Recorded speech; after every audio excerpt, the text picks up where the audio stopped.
America ने एक देश पर एयर स्ट्राइक किया है। वजह यह है कि उसके कुछ लोगों की मौत हुई और इसके बाद यूएस ने यह फैसला लिया कि उस देश पर एयर स्ट्राइक किया जाए।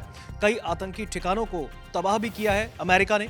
क्या है आखिर ये पूरा मामला? क्या बदले की भावना के तहत अमेरिका ने ऐसा कुछ किया?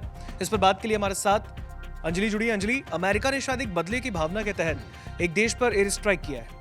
आखिर क्या है पूरा मामला और किन लोगों की मौत के बाद ये कदम अमेरिका को उठाना पड़ा है? बिल्कुल ऋतिक, आपने सही कहा। ये जो एयर स्ट्राइक किया गया है ये बदले के भावना की ओर से किया गया है, उसी के तहत किया गया है। दरअसल अमेरिका के राष्ट्रपति डोनाल्ड ट्रंप के आदेश के ऊपर बाद जो है अमेरिकी सेना ने सीरिया में ये एयर स्ट्राइक किया है और सीरिया के आईएसआई के ठिकानों पर किया गया है। ये बड़ा सैन्य अभियान यहाँ पर अमेरिका की ओर से शुरू किया गया, जिस ऑपरेशन का नाम यहाँ पर ऑपरेशन हॉकाई दिया गया है। तो ऑपरेशन हॉकाई स्ट्राइक इस पूरे ऑपरेशन का नाम रखा गया, जो अभी सीरिया में देखने को मिला है, जिससे आईएसआई के कई ठिकाने जो है वो पूरी तरीके से तबाह हो चुके हैं।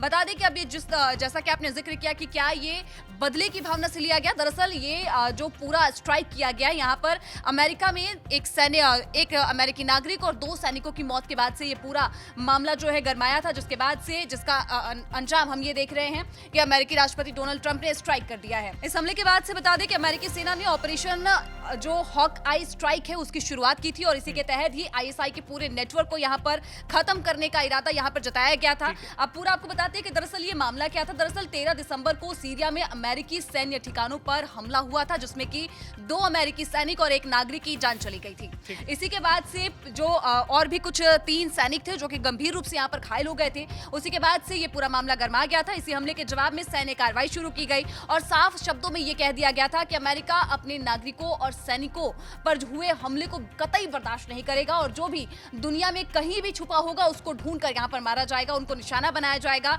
और उनका पीछा करके उनको साफ तौर पे खत्म कर दिया जाएगा। अभी जो ये बड़ा एयर स्ट्राइक ऋतिक यहाँ पर किया गया है, इसमें कम से कम 70 से ज्यादा आतंकी ठिकानों को अमेरिकी सेना ने यहाँ पर तबाह कर दिया है। अधिकारियों के अनुसार अगर हम बात करें तो इस अभियान के तहत मध्य सीरिया में आईएसआई के जुड़े हुए करीब 70 से ज्यादा ऐसे ठिकाने थे जिनको निशाना बनाया गया और उनको तबाह किया गया है। इसमें आतंकियों के छिपे होने के ठिकाने बताए जा रहे हैं और साथ ही इन ठिकानों पर हथियार के भंडार का केंद्र भी माना जा रहा है कि इन्हीं ठिकानों पर उनके हथियार भी रखे हुए थे और ट्रेनिंग बेस भी यहाँ पे शामिल थी, जहां पर आईएसआई के जो लोग हैं, जो आतंकी हैं, उनको यहाँ पर ट्रेनिंग दी जाती थी। ऐसे ठिकानों को यहाँ पर ढूंढा गया है और उसके बाद उसको निशाना बनाया गया है।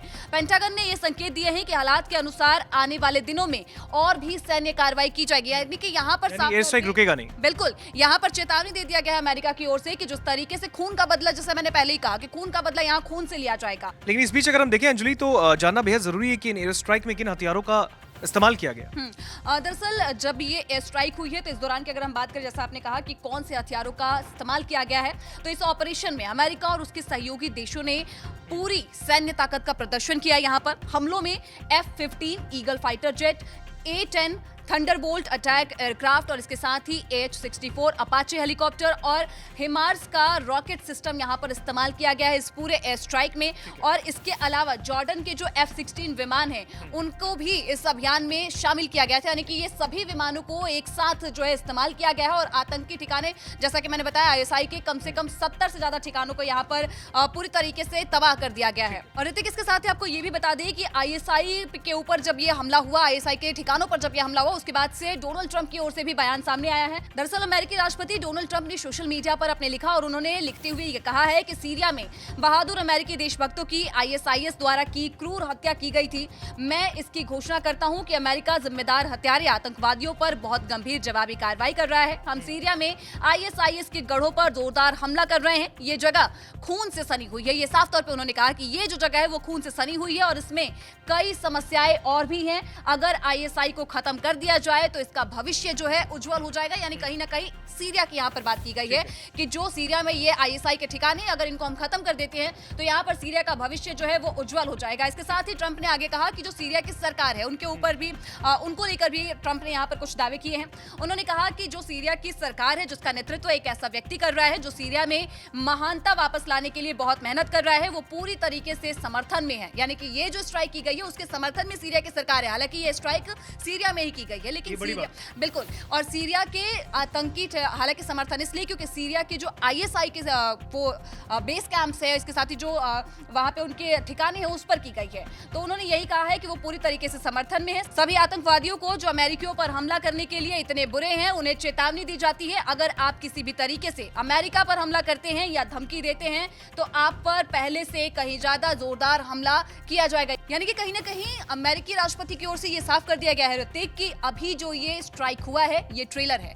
अगर आतंकी अभी भी बाज नहीं आते हैं तो आने वाले समय में इनको और भी ज्यादा मुश्किलों का सामना करना पड़ सकता है। अब यही बता दें कि अमेरिका का जो ये ऑपरेशन हॉकाई हुआ है, हॉकाई स्ट्राइक किया गया है, सीरिया में आईएसआई को खत्म करने और अमेरिकी सैनिकों की सुरक्षा के लिए है। अब यहाँ पे ये जिक्र करना काफी जरूरी है ऋतिक, जहां पर असद बल के बदले अमेरिकी सीरिया के रिश्ते का थोड़ा अगर हम जिक्र करते हैं तो बशर अल असद के सत्ता से हटने के बाद से अमेरिका और जो सीरिया है उसके रिश्ते काफी थोड़े बहुत अच्छे आए हुए हैं और कुछ नए रिश्ते के मोड़ इसमें नजर आए हमें। हाल ही में अगर हम बात करें तो जो अंतरिम राष्ट्रपति अहमद अल शारा ने वॉशिंगटन का दौरा किया था और खास बात इसमें यह रही थी कि अमेरिका से जब वो मुलाकात करे, अमेरिकी नेतृत्व से जब उन्होंने मुलाकात की थी तो ये 1946 के बाद ऐसा पहली दफा हुआ था जब किसी सीरियाई राष्ट्रपति ने व्हाइट हाउस का दौरा किया था। तो यहाँ पर ये रिश्ते कहीं ना कहीं मजबूत होते हुए नजर आए। लेकिन उसके बाद से क्योंकि अमेरिका के एक नागरिक को मार दिया गया था और उसी हमले में 2 सैनिकों की भी जान गई थी और 3 सैनिक और थे जिनकी जो काफी गंभीर रूप से घायल हो गए थे। इसी के बाद से अमेरिका ने ये पूरा बदला लिया। अमेरिका ने कहा है कि हमारे किसी भी नागरिक को, हमारे किसी भी सेना को अगर चोट पहुंचती है तो हम बख्शेंगे नहीं, खून का बदला खून से लिया जाएगा। और साफ तौर पर उन्होंने कह दिया कि सीरिया की जो सरकार है वो भी कहीं ना कहीं हमारे यहाँ पे समर्थन कर रही है। ऐसा ट्रंप की ओर से कहा गया कि वो साथ दे रही है। अगर आईएसआई के जो आतंकी है वो बाज नहीं आते हैं तो आगे और भी बड़ा हमला हो सकता है। बिल्कुल, आगे और भी बड़ा हमला हो सकता है। और क्योंकि ट्रंप ने बिल्कुल ही क्लियर कर दिया मामला, उन्होंने ये तक कहा कि सीरिया की जो सरकार है समर्थन उनका एयर स्ट्राइक पर है, क्योंकि सीरिया के जो सरकारी में नुमाइंदे वो भी चाहते हैं कि जो आईएसआईएस के जो वहाँ पर कैंप है, जो वहाँ पे वो गुट बना के बैठे हैं, जो एक लोग वहाँ पे अपनी पूरी कुनबा बनाए बैठे हैं, उनको तबाह किया जाए। ऐसे में अमेरिका की जो राष्ट्रपति हैं डोनाल्ड ट्रंप, उन्होंने क्लियर कर दिया, उन्होंने कहा कि जिस तरीके से उन बेकसूर अमेरिकी नागरिकों की मौत हुई है इसका बदला आप खून से खून के बदले ही लेंगे। तो कहीं ना कहीं इस तरीके से जो एयर स्ट्राइक हुआ है इसमें कई आतंकी ठिकाने नेस्तनाबूद किया अमेरिका ने यह भी क्लियर किया है कि अगर आने वाले दिनों में आईएसआईएस ने बैकफुट पर आकर सरेंडर नहीं किया तो फिर एयर स्ट्राइक और भी आगे बढ़ाया जाएगा।